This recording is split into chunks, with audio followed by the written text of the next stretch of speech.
All right, I want you to think back to your own school days for just a second. Remember how that bell would ring and you'd shut your reading book, shove it in your desk, and then pull out your science textbook? Yeah. Reading was over here and science was way over there. They were like two separate worlds that never ever crossed paths. But what if they could? And what if connecting them actually made learning way better for everyone involved?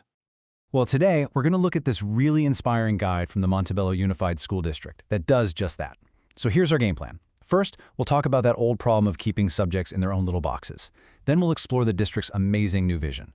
We'll see how they connect reading and science, look at the actual tool they built for it, and then finally, we'll break down why this seemingly simple idea is just so powerful.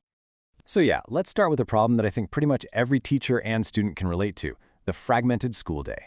You know, your day is just chopped up into these different subjects that feel totally disconnected from each other, and that can make it really, really tough for students to see the bigger picture or, apply what they learned in one class to another. I mean, let's be honest. If you really think about it, do reading class and science class have anything in common? Traditionally, we've treated them like polar opposites, right? One's all about stories and characters, the other is about experiments and hard facts. But what if that's been the wrong way to look at it this whole time? And that question brings us to this new vision for learning. The Montebello Unified School District, we'll call them MUSD, they looked at that whole fragmented day and saw a massive opportunity. They started to imagine a totally different kind of classroom, one where subjects don't just exist side by side, but they actually support and make each other stronger. Now this is what's so cool. Check out the district's core mission here. It's not just about, memorizing the parts of a plant or diagramming a sentence. Their goal is way bigger.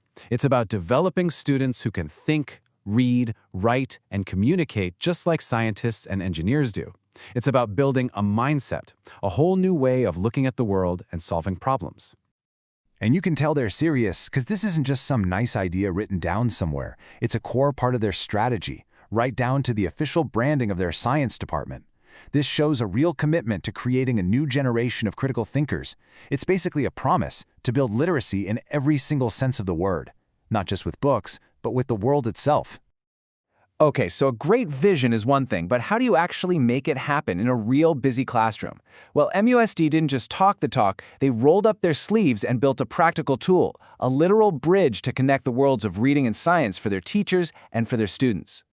And at the heart of their whole approach is this concept, phenomenon-based learning. Now, I know it sounds a little academic, but the idea is actually beautifully simple. Instead of starting a lesson with a list of vocabulary words, you start with a puzzle from the real world, like why do leaves change color in the fall? Or how can a gigantic metal ship actually float? You start with a question that's genuinely fascinating, and that natural curiosity becomes the engine that drives all the learning that comes next.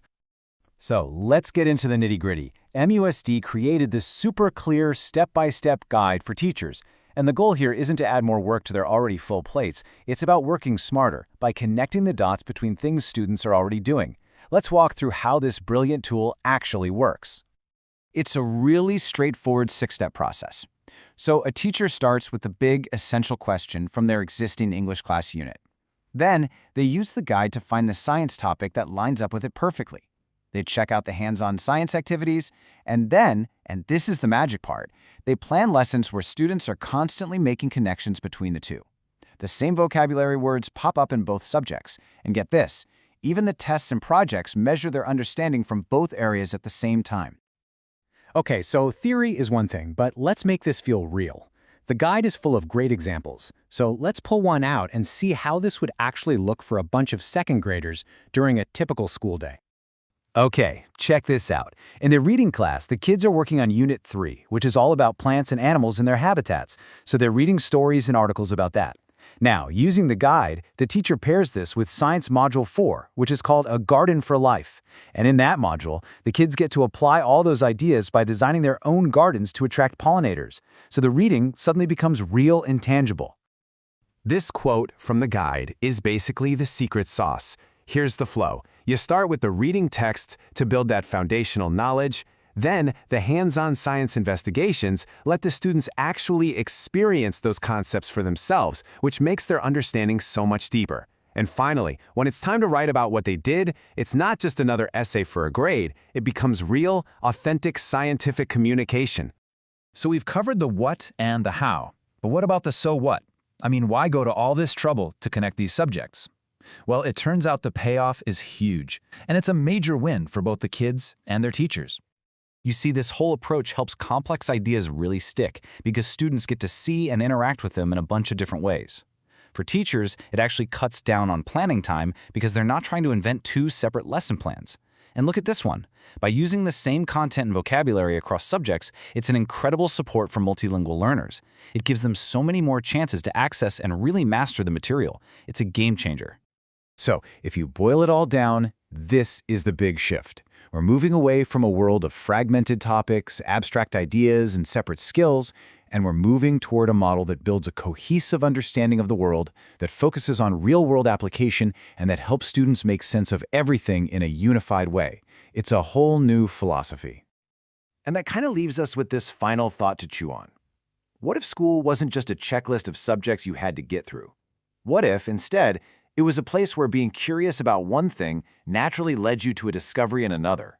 A place that builds students who don't just know a bunch of facts, but who truly understand their world. That's the powerful question MUSD is trying to answer.